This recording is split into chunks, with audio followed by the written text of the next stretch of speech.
Olha, uma notícia agora urgente que acaba de chegar. O procurador que investigava a invasão da emissora de TV, TC Television, em Guayaquil, no Equador, foi assassinado. A gente vai agora falar com a nossa repórter Luciana Tadeu, que chega com todos os detalhes para a gente. Luciana, conta para a gente isso que aconteceu agora há pouco. Muito boa noite.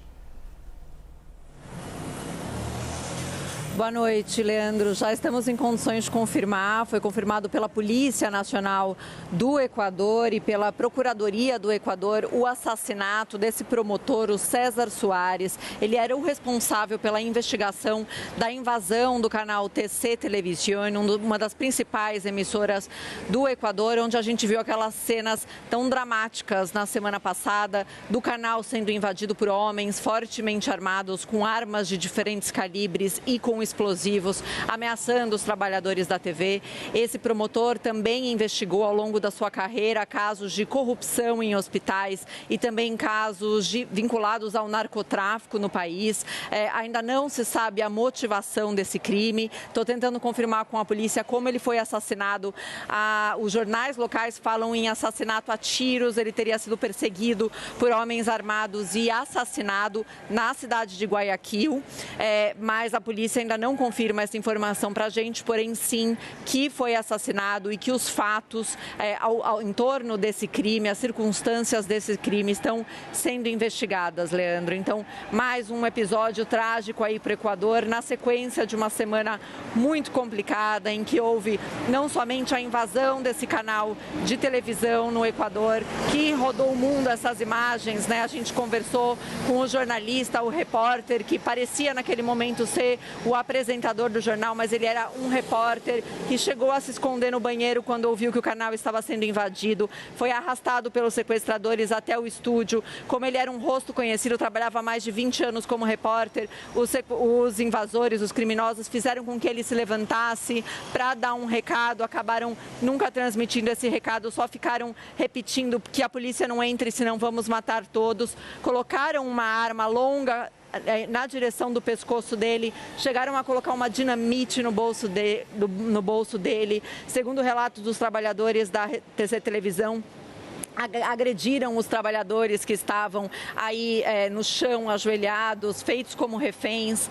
Foi um momento de muito pânico. A polícia acabou conseguindo fazer o resgate desses trabalhadores, mas os trabalhadores contam, por exemplo, que no dia seguinte encontraram um canal destruído, com telões do estúdio quebrados, tiros ao longo da TV, porque quando a polícia tentou entrar no estúdio, os criminosos responderam com disparos. Eles não chegaram a disparar em nenhum dos trabalhadores da TV diretamente, porém uma das balas que eles responderam à polícia com tiros, uma dessas balas voltou e atingiu um cinegrafista. Ele chegou a ser internado e agora já está fora de risco, porém cenas muito dramáticas aí vividas no Equador com a invasão desse canal, mas também na semana passada com sequestros de policiais e de mais de uma centena, de quase 200 agentes e funcionários penitenciários que ficaram como reféns nas mãos de detentos que faziam rebeliões em diversas prisões do Equador. E agora a gente tem o assassinato desse procurador, evidenciando aí, Leandro, que apesar desse estado de exceção decretado pelo governo, essa crise de segurança está muito longe de acabar e o domínio, né, das quadrilhas vinculadas ao narcotráfico está muito distante de acabar, Leandro. Olha, vale ressaltar que a gente vai lembrar que esse assunto, para quem está chegando agora, a situação no Equador é uma situação caótica porque o crime organizado vem se expandindo lá, se expandindo de uma forma que o Estado não consegue mais dar conta, né?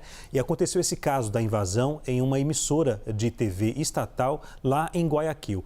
A Luciana Tadeu entrevistou, como ela disse agora, esse repórter que pensávamos que era apresentador, que estava no estúdio no momento em que esses criminosos chegaram. Tudo isso aconteceu depois que o presidente do Equador, o Daniel Noboa, ele publicou um decreto, né, que estabelece um estado de emergência, né, de exceção lá no Equador. Tem, por exemplo, lá um toque de recolher. As pessoas saem às 11 horas da noite e voltam tem que sair das ruas e podem circular a partir das 5 horas da manhã. A situação é caótica e isso serve de alerta para outros países aqui na América, sobretudo o Brasil, né? Dessa expansão do crime organizado que, como a gente vê, no Equador, o governo não consegue dar conta de controlar. Agora, Luciana, você, como falou, entrevistou esse jornalista lá, que a gente acompanha nas imagens, esse aí de terno com a camisa bege, mais ou menos, que está ao lado aí de criminosos com armas. Isso aconteceu na semana passada. Relata pra gente, Luciana, que também esteve em Guayaquil, uma região muito perigosa, uma região que está sendo observada não só por outros países, mas também pelas Nações Unidas, porque é preocupante a situação lá. Relata pra gente, Luciana, o que você viu, o que você escutou lá da população nessa região.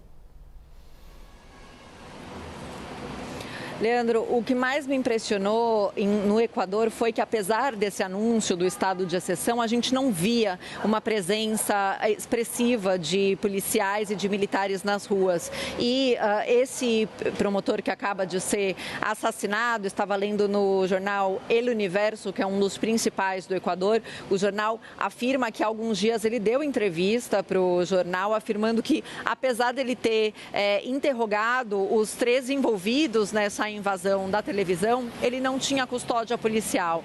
Então isso é uma coisa que eu questionei muito os equatorianos com quem eu conversei lá, de falar, mas existe um estado de exceção aqui, onde estão as forças policiais e militares? Alguns justificavam falando que eles estavam atuando somente em regiões consideradas calientes, as regiões quentes, estratégicas para combater o narcotráfico, mas era muito evidente essa ausência de forças de segurança nas ruas do Equador. Isso impressionou não só a mim, como a outros jornalistas. Eles até faziam algumas operações levando a imprensa, mas pareciam mais controles de trânsito do que realmente patrulhas e algo bem direcionado para capturar pessoas vinculadas ao narcotráfico, Leandro. As pessoas em Guayaquil assustadas ainda, em Quito um pouco mais tranquilas, em Guayaquil assustadas, abrindo os comércios com alguma cautela, dizendo que não estavam trabalhando durante todo o horário que costumam abrir, que estavam abrindo sempre de olho nas notícias para